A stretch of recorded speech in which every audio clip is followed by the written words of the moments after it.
అంటే ఇంత స్పష్టంగా మీరు రికార్డు చేసిన మీ ఓన్ వాంగ్మూలాలే, మీరు రికార్డు చేసిన వాంగ్మూలాలే చెప్తా ఉన్నాయి. మీరు ఏ రకంగా జమ్మలమడుగు ప్రోగ్రాం లేదని చెప్పగలిగినారు? ఆ రోజు జీకే కొండారెడ్డి జమ్మలమడుగులో వైఎస్ఆర్సీపీలో జాయినింగ్ ఉన్నమాట వాస్తవం. ఆయనతో మరొక 70 నుంచి 100 మంది పార్టీలో జాయిన్ అయ్యే మాట వాస్తవం. ఇది ఏమన్నా సీక్రెటా? ఏమన్నా దాదాపు 100 మంది ఆ రోజు కొండారెడ్డితో పాటు పార్టీలో జాయిన్ చేశారు. ఇది నేను కోర్టులో పెడితే నాకు బెయిల్ వచ్చిన తర్వాత దీన్ని కూడా ఓవర్కమ్ చేస్తూ సిబిఐ వాళ్ళు ఎవరినో టామ్, డిక్ అండ్ హ్యారీని జమ్మలమడుగు నుంచి ఇద్దరిని పిలిపించుకొని ఆ రోజు జమ్మలమడుగులో అవినాష్ రెడ్డి ప్రోగ్రాం లేదని చెప్పి రాపించుకుంటారు నాకు బెయిల్ వచ్చిన తర్వాత. అంటే ఇవన్నీ కూడా నేను వాళ్ళ లోపాలు ఎత్తి చూపడము, వాళ్ళు దాన్ని కరెక్ట్ చేసుకోవడము. ఇవి అర్థంగా ఇప్పుడు నేను చెప్పిన 3-4 ఉదాహరణలు స్పష్టం చేయడం లేదా, ఇది లాలూచీ విచారణ, ఇది తప్పుడు విచారణ అని చెప్పి మీ అందరికీ స్పష్టం చేయడం లేదా అని చెప్పి మీ అందరికీ కూడా నేను అడుగుతూ ఉన్నాను.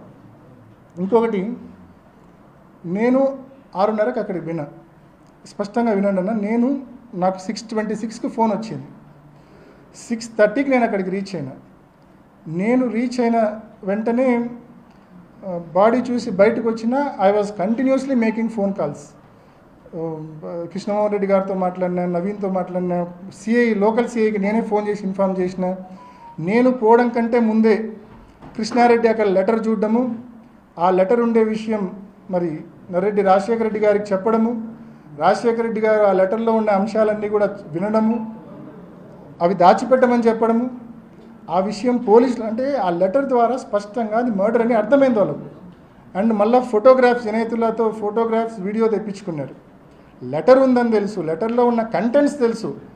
ఇవన్నీ తెలిసి పోలీసులకు చెప్పాలా, కనీసం అక్కడికి పోయిన అవినాష్ రెడ్డికి చెప్పాలా, లేకుంటే పోలీసులకు చెప్పాలన్న ఇంకిత జ్ఞానం కూడా లేదు మన నర్రెడ్డి రాజశేఖర రెడ్డి గారికి. బట్ ఈరోజు ఆయన చేసిన చర్య కరెక్ట్ అంటారు, అదేందో నాకు అర్థం కాదు. That is screening of evidence. లెటర్ దాచిపెట్టడం అనేది screening of evidence, biggest screening of evidence అది.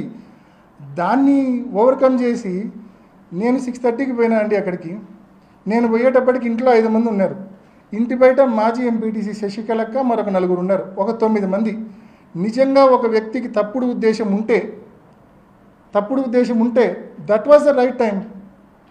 బట్ నేను లోపలికి పోయినా బయటకు వచ్చినా. నేను వీళ్ళు ఏమంటారు, ఎర్రగంగిరెడ్డి వచ్చిన తర్వాత ఎర్రగంగిరెడ్డి, అవినాష్ రెడ్డి, మా నాన్న భాస్కర్ రెడ్డి గారు అండ్ శంకర్ రెడ్డి 4 కలిసి స్క్రీనింగ్ చేసినారనేది కదా అభియోగము. ఎర్రగంగిరెడ్డి ఎన్ని గంటలకు వచ్చినాడండి? 7:10కి వచ్చాడు.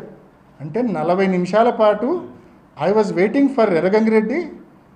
ఆయన వచ్చిన తర్వాత ఆయనతో కలిసి స్క్రీనింగ్ చేయాలని చెప్పి నేను వెయిట్ చేస్తానన్నా. అంటే వినడానికి సెన్సిబుల్గా ఉందా అని చెప్పి నేను అడుగుతా ఉన్నా.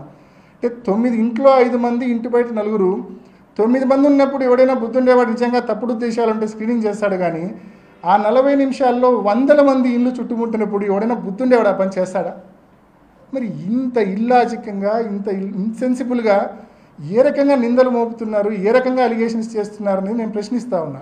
అండ్ యాడెడ్ టు దట్, ఎర్రగంగిరెడ్డికి ఎవరు ఫోన్ చేసినారండి? అవినాష్ రెడ్డి ఫోన్ చేసినాడా? భాస్కర్ రెడ్డి గారు ఫోన్ చేసినారా? శంకర్ రెడ్డి ఫోన్ చేసినాడా? ఎవరు ఫోన్ చేసింది ఎర్రగంగిరెడ్డికి? 6:58కి ఎర్రగంగిరెడ్డికి ఫోన్ చేసింది again it is Narreddy Shivprakash Reddy. నాకు 6:26కి ఫోన్ చేసిన శివప్రకాష్ రెడ్డి ఎర్రగంగిరెడ్డికి 6:58కి ఫోన్ చేశాడు. ఆయన 7:10కి అక్కడికి రీచ్ అయ్యాడు.